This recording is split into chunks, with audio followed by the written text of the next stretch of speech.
A mother in mourning calls out state lawmakers on social media months after she lost her daughter during the Brooklyn Day mass shooting. Our young offenders understand that if they stay under the law, they cannot be held accountable. We bring her demands for change directly to state lawmakers. Do you have a timeline for when the public will see your vision for this moving forward, leading on this issue before January 10th? And press Governor Wes Moore for answers. A push to protect Baltimore County's Inspector General. We examine how the new bills could actually make it harder to conduct investigations and prevent corruption. I am officially endorsing her campaign for the United States Senate. Mayor Scott endorses Angela Also Brooks for Senate, but she doesn't return the favor. Why some say that could hurt her campaign. Live from WBFF in Baltimore, this is Fox 45 News at 10. Good evening, I'm Kai Jackson. And I'm Mary Bubala. 1 week out from a juvenile crime meeting in Annapolis, state lawmakers are facing mounting pressure to address the youth crime crisis. And tonight, Fox 45 News is demanding answers from lawmakers and the governor on how they plan to get the problem under control. There is nothing that we will not contemplate, and there is nobody who we will not work with to be able to make sure that we're keeping our community safe. We have to hold the governor's feet to the fire. He's a nice guy, but he's a little bit out to pasture on this issue. In Baltimore alone, police arrested 15 young people over the holiday weekend. The crimes range from armed robberies to carjackings and assaults, spanning nearly half of BPD's 9 districts. Juvenile arrests are up nearly 30% this year in the city. One mother who's all too familiar with Baltimore's violence demanding some action from lawmakers. Crystal Gonzalez lost her daughter Aaliyah during the Brooklyn Day mass shooting this year, and now she's sharing her frustration with the juvenile justice laws in place. Tonight, we have team coverage on the juvenile crime crisis, beginning with Keith Daniels and this mother's message. Keith. Well, Kai and Mary, for Crystal Gonzalez, the current laws involving juvenile offenders are weak at best, simply not working at worst. And tonight, she's calling for change. Crystal Gonzalez, mother of the 18-year-old girl killed in the Brooklyn Day mass shooting, escalating her public plight. Our laws dictate the state of our culture. Gonzalez is using social media now in her fight for Maryland state lawmakers to stiffen laws involving juvenile offenders. Behind the calming music, So what is written into law, and her gentle delivery, I got something to share in my walk. the alarming call heard in her most recent post for lawmakers to act now. The current state of our juvenile crime laws are showing that our juveniles are actually obeying the laws. Our young offenders understand that if they stay under the law, they cannot be held accountable because of their ages. Someone shot and killed Gonzalez's daughter, Aaliyah, at the Brooklyn Day event in July. 20-year-old Kylis Fambimi also killed, with 28 others shot but survived. There were arrests, though no one has been directly charged with the killings. Those in custody, 3 of the 5 suspects were juvenile offenders. 3 of the 5 suspects had ankle monitors. I know the responsibility for public safety rests professionally on you. Tonight at a public safety town hall meeting, I'm first and foremost grateful that she's had the courage to step forward and to share her perspective. we caught up with Delegate Kaylin Young, a member of the Baltimore City delegation in Annapolis, pressed him about Gonzalez's claim that lawmakers are, quote, out of touch with the current juvenile crisis. I think that we're going to be evaluating each and every law that comes forth before us to see what makes the most sense. I think there's a balance that we need to strike. Certainly we need to make sure that there's accountability, but we also need to make sure that we're not going backwards into things that had a negative impact on our city. Gonzalez calls her fight personal. We need the people who are responsible for these laws to take action. I don't want to challenge what she said, and in fact, I understand how very personal this is for her. But I also want to emphasize that this is personal for everybody. We all live in Baltimore City. We all deal with the impact of gun violence, of carjackings, of the negative public safety that we have. We also understand that there has been some progress that we want to build on. What Gonzalez also pointing out Recent comments made by State Senator William Smith out of Montgomery County, who said recently we need more time to see the fruit of the current laws. Gonzalez believes, quote, "We don't have more time." We're live tonight. Keith Daniels, Fox 45 News. Keith, thank you. And as Keith mentioned, we spoke with Delegate Young during a public safety town hall this evening. Members of the Baltimore City delegation, along with the Baltimore City Police Commissioner and Baltimore County's police chief, heard from residents who are fed up with juvenile crime. They did find a 16 and a 15-year-old. The one pistol whipped me, and that's why my face looks the way it does and my head is the way it does.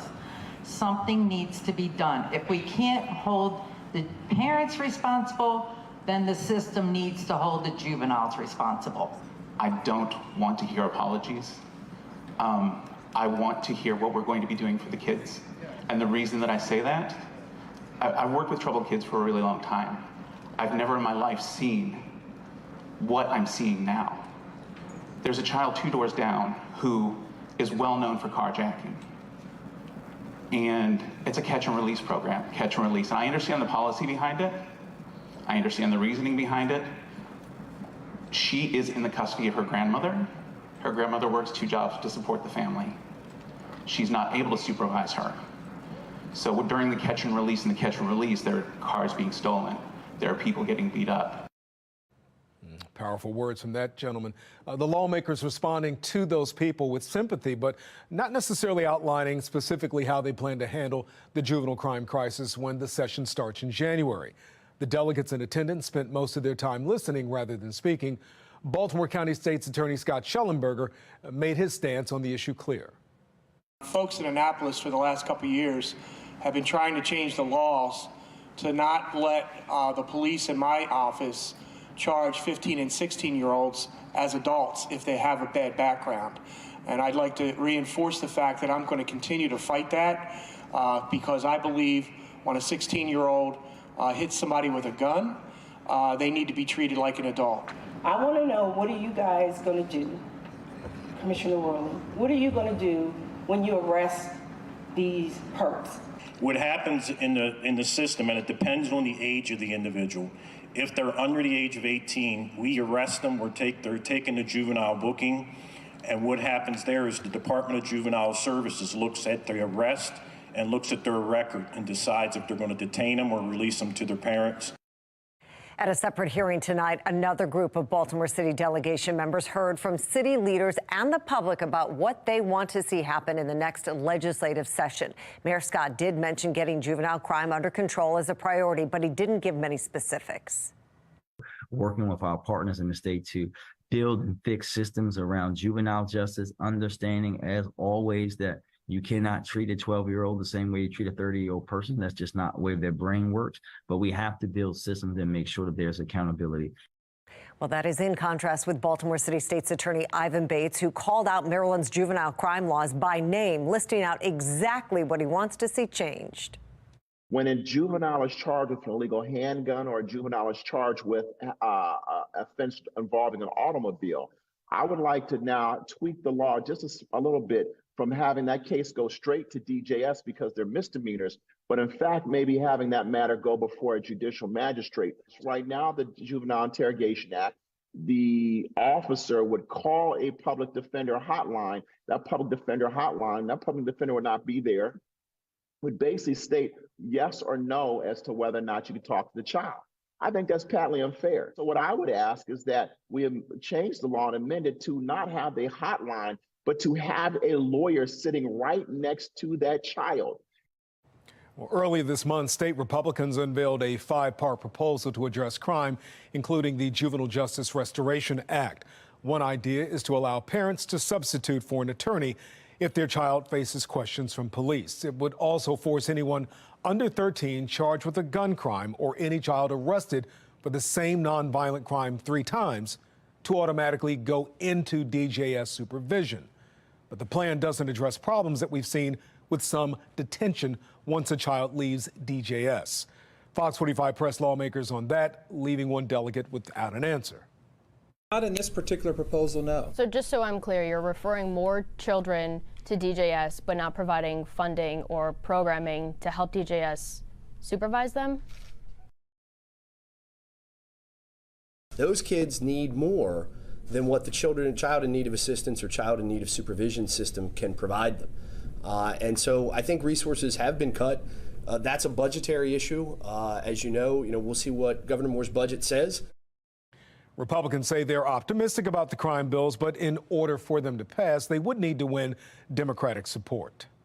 Governor Wes Moore says he's working on a juvenile crime plan, but he hasn't revealed specifics at this time. Fox 45's Mackenzie Frost pressed the governor for an update on his plan this afternoon. Governor Wes Moore continues to make broad statements about his ideas to address juvenile crime, but has yet to talk about specifics. And now some lawmakers are saying the governor is out of touch when it comes to the juvenile crime crisis.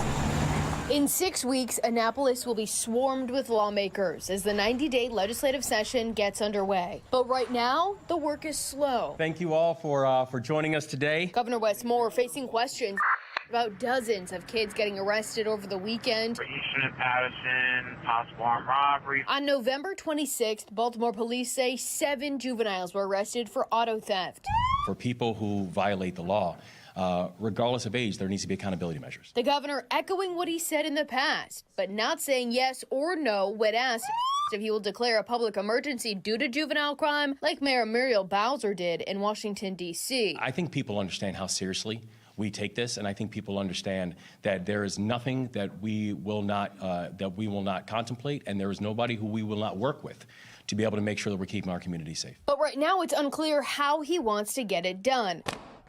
This is not a new issue. Delegate Robin Grammer, a Republican from Baltimore County, growing frustrated with the juvenile justice system and the apparent slow action from the governor. It's pretty clear that he doesn't even know what's going on. We have to hold the governor's feet to the fire. He's a nice guy, but he's a little bit out to pasture on this issue. We pressed Governor Moore on getting details. I know you've said in the past that you will unveil your own juvenile crime plan. Where do we stand on that?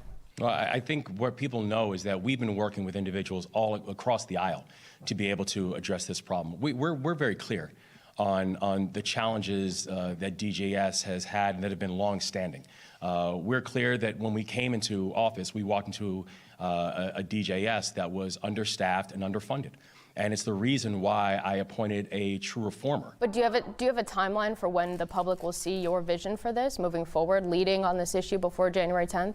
Oh yeah, the public will see our complete rollout prior to the legislative session. When? And we're working in partnership with both Democratic and Republican leaders to be able to ensure that the basic principles that we have laid out before. How do you increase accountability? How are we making sure that we're addressing the issue of illegal guns and how easy it is to gain access to illegal guns? And also, I know the legislature is working on tweaks and reforms to laws that were passed before I became the governor that we want to see and we anticipate seeing. No direct answer from the governor about releasing details for his plan. Meanwhile, lawmakers continue to debate the issue, and kids continue to cycle through the juvenile justice system without a clear plan yet on how to fix the problem. The governor also talks about providing more resources to the Department of Juvenile Services, but again, he's short on details. In the newsroom, Mackenzie Frost, Fox 45 News. And while there is a juvenile crime meeting next Tuesday, lawmakers won't be able to change any laws until the session begins in January. Police and prosecutors across the state tell Fox 45 News lawmakers can't wait that long to take action. If you don't work on this immediately and you say we're going to look at it in January and we're going to ask the governor to sign it in April, May, or June, and it's effective in July or maybe October, the wake of victims is going to be tremendous. We've also heard from frustrated parents calling for their own children to face consequences for their actions. The mother of a teen released by police after an assault and attempted card theft caught on camera says it is hard for her to hold her son accountable if the justice system won't penalize him. I had no awareness that he was doing all these types of activities. I mean, something's got to give because, like I said, the rate he going, he not going to be here. The rate he keep going, he needs more discipline, more structure. And that brings us to our question of the day. Do you trust the governor to handle the juvenile crime crisis? 96% of those who voted say yes. Make your voice heard by going to foxbaltimore.com/vote. And we've got some cold air on the way tonight. Some of the coldest air since back maybe February 4th. So several months. since we've seen anything like this. Temperature is going to be, well, settling through the 20s, already in the 20s to around 30, probably getting to near 20 by morning. 27 right now, Westminster 25 at Ellicott City, and Owings Mills now. You're at 25 degrees. 21, the overnight low near downtown Baltimore. We're going to be at 20 at Bel Air. Look at those teens, Westminster and Columbia. And yeah, teens and 20s along the eastern shore, probably low 20s mainly, but some teens out west of Baltimore and down south and west towards the D.C. Beltway. I'm going to be letting you know when we're finally going to warm up and how chilly it's going to stay tomorrow. My full Weather Authority forecast coming up. Coming up on Fox 45 News at 10, an emotional plea from a Baltimore City family who lost their 13-year-old daughter 2 years ago. Why they're afraid their daughter's murder has become a cold case. Mayor Brandon Scott endorses Angela also Brooks for Senate, but she's not returning the favor right now. Why some say this could hurt his campaign and hers, and why she's not quick to throw her support behind Scott. Baltimore County voters could soon weigh in on the future of the Office of the Inspector General, the new charter amendment on the table, and why some say it could hurt the fight for transparency.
New tonight, Baltimore County voters could soon weigh in on the future of the Office of the Inspector General because of some new bills on the table. Fox 45's Jeff Abel joins us live with a closer look at them and the warning from one taxpayer watchdog. Jeff?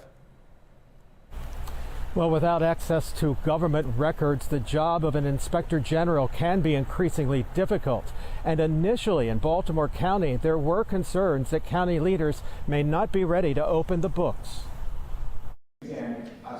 At the Baltimore County Council tonight, county leaders made another step toward making the position of the Inspector General a permanent position in the county. The council will soon be asking voters to place the IG's office into the county charter. It's just another way to guarantee the existence of an Inspector General's office. The offices are not popular because the mission is to root out fraud, waste, and abuse. Kelly Madigan became the county's Inspector General 4 years ago, and almost from the start, her efforts to weed out fraud and abuse met resistance. There is no recourse for anyone that's unhappy with you. Change is sometimes difficult to come by. Today, council members discussed recommendations presented by a Blue Ribbon Commission aimed at reforming the IG's office. They would reduce the period the IG must wait to obtain non-government records from 90 to 30 days. But getting direct access to all county records is still under discussion. One of the recommendations was that whenever possible, we have direct access to records. And that's a work in progress. There should be zero interference from elected or non-elected officials when it comes to the Inspector General doing their job. Taxpayer advocate David Williams says the greater the access, the greater the return on tax dollars. Giving the Inspector General more power is going to save more taxpayer money because they're going to be able to uncover more waste, fraud, and abuse. Well, the county council is expected to vote next week on any changes it plans to make to the charter. Then voters will have their say in 1 year on the November ballot. We're live tonight. Jeff Abel, Fox 45 News. Jeff, thank you. The Baltimore County Inspector General's office is coming off its busiest year on record, receiving more than 200 complaints and opening 19 investigations, according to the annual report released in August. 10 investigations were opened because of complaints from current county employees. Inspector General Kelly Madigan says the addition of a new management analyst will strengthen the office. In Baltimore City, voters approved changes to the Inspector General's office during last year's election. The Oversight Board no longer has city council members or their appointees. It is made up entirely of independent citizens.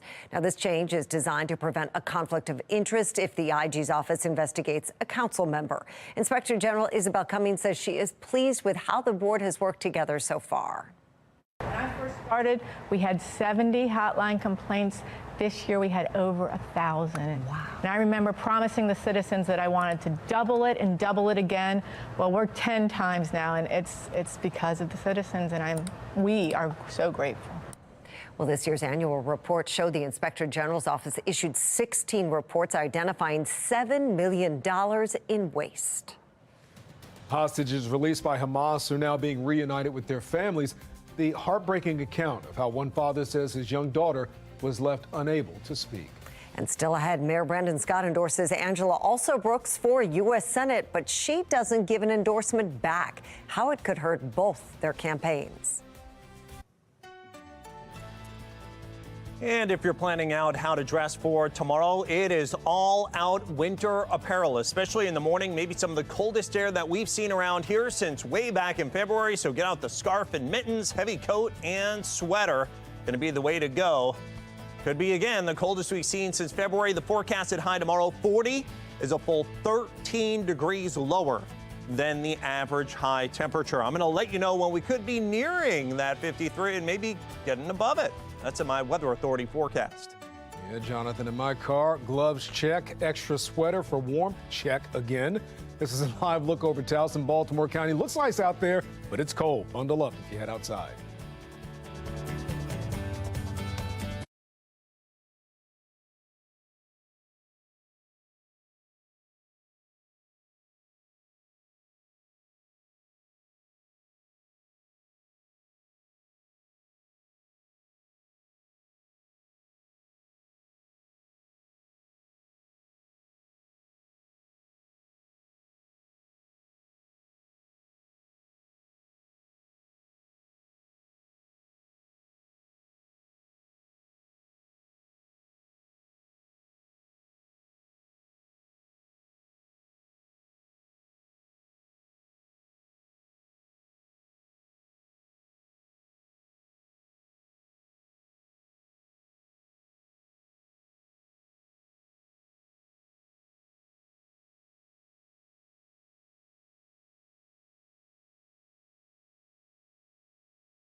Tonight, the United States is sending 25 tons of humanitarian aid to Gaza. That includes food, clothes, and bandages to those trapped in the war zone. This comes as Hamas is releasing 12 more hostages. 30 Palestinian prisoners were then sent back to Gaza from Israel. The father of a recently freed 9-year-old girl tells CNN his daughter was nearly unrecognizable and could barely talk when she returned home. And the most shocking, disturbing part of the meeting was she was just whispering. Couldn't hear her. I had to put my ear on her lips, like this close, and say, "What did you say?" More than 150 people are still believed to be held hostage in Gaza. Israel says the truce will extend by 1 day for every 10 additional hostages released by Hamas. The White House is proposing a two-state solution when the fighting stops, saying Israelis and Palestinians should each be able to have their own land. President Biden's stance has changed after he met with 5 prominent Muslim Americans who criticized him for his allegiance to Israel. But some argue a two-state solution won't be feasible given the history of tension. Over 1,000 civilians participated in the massacres of October 7th. The last thing we're going to do now is rebuild another Palestinian terror state that will attack us, massacre us, shoot rockets at us. The next government is going to have to put us back on a path to have a Palestinian state. That's not easy, but it is the only way forward for Israel. Israeli Prime Minister Benjamin Netanyahu reportedly told his government officials that he is the only one who will prevent Palestinian control of Gaza after the war.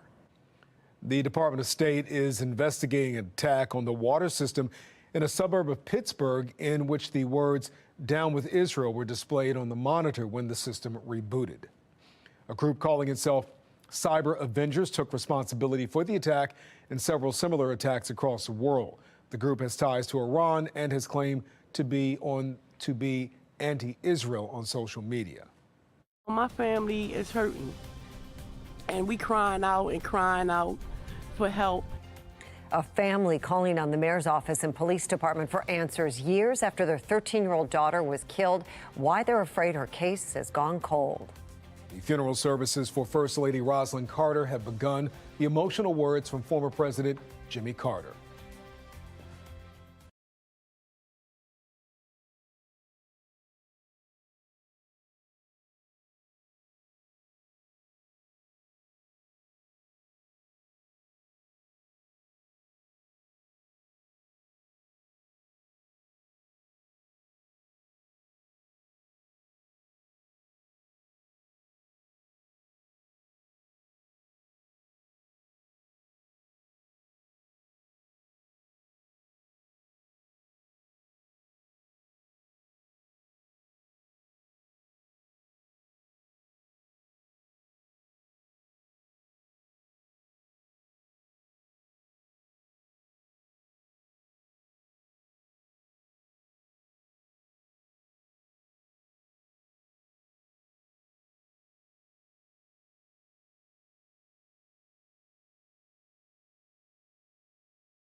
We're following three big stories at 10:30. A bystander shares his story after a vacant house fire forces him into action to save a trapped woman. Why he says he didn't have a choice. The family of a murdered Baltimore teen still demanding justice 2 years after her death. Mayor Scott's response is the family accuses city leaders of going silent. And the mayor endorses Prince George's County Executive Angela Alsobrooks for the U.S. Senate. But Alsobrooks didn't return the favor regarding Baltimore's upcoming mayoral race. I think in many ways he got played.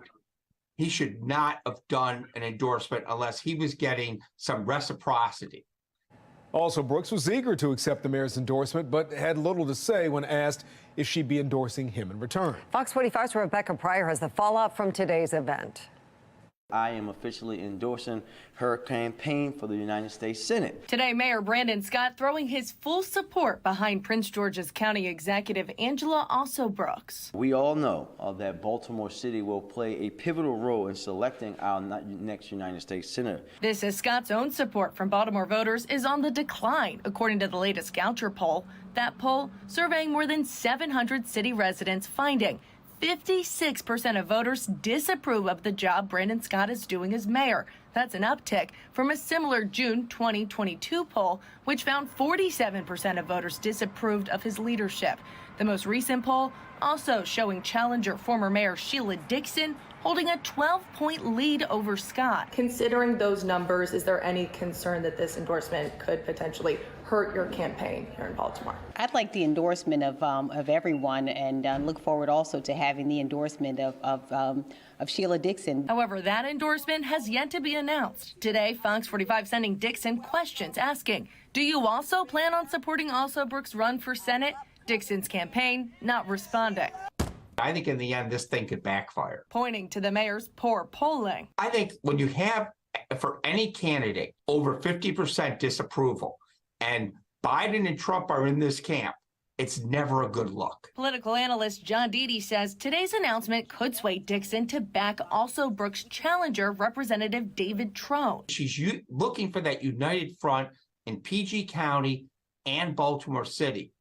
And if in the end, David Trone gets the Dixon endorsement, that could really make the primary more difficult for Angela Alsobrooks, because Sheila Dixon does have a very strong ride-or-die grassroots support system. Deedy also arguing Alsobrooks' refusal to repay Scott with her own endorsement. Will you also be endorsing Mayor Scott's campaign? Ms. Alsobrooks, will you be endorsing Mayor Scott in his reelection? Excuse me, Ms. Alsobrooks, will you also be endorsing Mayor Scott in his reelection? Shows Alsobrooks doesn't have the same confidence in Scott's campaign that he has in hers. I think she's looking to see how things play out as far as over the next few months before she makes that decision. Rebecca Pryor, Fox 45 News. Well, crime is expected to be a central issue leading up to next year's mayoral election. Sheila Dixon criticized the mayor's leadership on stopping crime, while the mayor touted a reduction in homicides in recent months. I have to deal with the city on a regular basis with my clients, and I can see the dysfunction, not in one agency, but practically in every agency. And that is reflected of the leadership, you know, and it's reflected in who you hire, the people that work for you. I've never seen city government so dysfunctional as it is now. Leadership that's failing the city is almost a laughable comment when my leadership has the city on pace to be under 300 homicides for the first time in 9 years. And some people attribute the drop in homicides to the partnership between City State's Attorney Ivan Bates and U.S. Attorney from Maryland, Eric Barron. Both promised a tougher on crime approach in the city. Homicides are down 20% and non-fatal shootings are down 9% since that partnership began. Mayor Scott addressed that claim. I love them both dearly. Their cases are made by police officers that work for Brandon Scott, the mayor of Baltimore City. We direct. The rest are done by us. All the enforcement is done by us. Well, the mayoral primary election is less than 6 months away. Fox 45 News will follow this race in the coming months. You can also find all of our coverage and previous reporting online at foxbaltimore.com. The mother of murdered Baltimore teen Malaya Turner returning to the rec center where she was killed 2 years ago. Her case remains unsolved, and the family is concerned it's gone cold since they haven't received updates from detectives nor city leaders. Fox 45's Amy Simpson shares their emotional plea and Mayor Scott's response. Within days of Malaya Turner's killing in November 2021, there was already a $13,000 reward on the table. But tonight, the case remains open. 2 years later, pleading for answers. I miss her getting on my nerves. And calling for justice. My family is hurting, and we crying out for help. This was the scene in November 2021. Homicide detectives gathering evidence outside of the Lillian Jones Rec Center in Sandtown after 13-year-old Malaya Turner was shot and killed. The girl's parents spoke with Fox 45 News within days of the killing. I'm mad.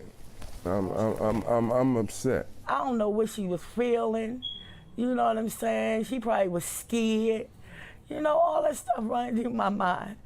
And when you can't save your child, oh my God. You asked me what I want to. Family returning to that rec center today, 2 years later, still overcome with grief. The girl's mother speaking today with tears in her eyes. My main concern, I'm out here today, I just want a little justice and peace for my family. While Baltimore police calls this an open and active homicide investigation, the family questions the status of the probe into who killed this 13-year-old. I haven't heard from anyone in 2 years. Family feeling like promises have not been kept. I was told that, you know, whatever I needed or whatever they could help me with, they were here. You know, and it's like after the funeral and everything, it just seemed like everything just went silent. The mayor's office sharing a lengthy statement this afternoon. BPD continues to work diligently to find Malaya's killer. The mayor said, "I personally was in contact with the family following their unimaginable loss and can assure them that we're doing everything in our power to close this case." The mayor accusing adults of refusing to step up and share information that could lead to an arrest. Also saying young people cannot become just statistics. We're talking about a young woman who was taken away from the world before she even began growing into her full potential. As this grieving mother shares a message for her daughter's killer. It's not fair that you get to sit down and eat a bowl of cereal and my daughter don't. You know, it's not fair, and all I want is justice. And today, Baltimore police said it's unknown if Turner was the target of this deadly shooting or if she was caught in the crossfire. In Baltimore, Amy Simpson, Fox 45 News. Malaya Turner is one of several young victims in Baltimore City in recent years. Young people aren't just victims. We have seen young people also accused of crimes, particularly skyrocketing calls for a change in the state's juvenile justice laws. Today, we pushed the governor on that, but he didn't provide specifics on tackling the issue. That brings us to our question of the day.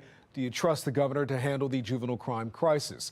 So far, 96% of those who voted say no. You can make your voice heard by heading to foxbaltimore.com/vote. Well, residents near Lincoln Park holding a community meeting after a 71-year-old was assaulted in the park earlier this month. Police say 46-year-old Charles Taylor assaulted the woman while walking along the Gwynns Falls Trail. The assault prompting questions about park security and the city's 311 line. Residents say the suspect had been camping out in the park for several days, and their reports about suspicious activity went unanswered.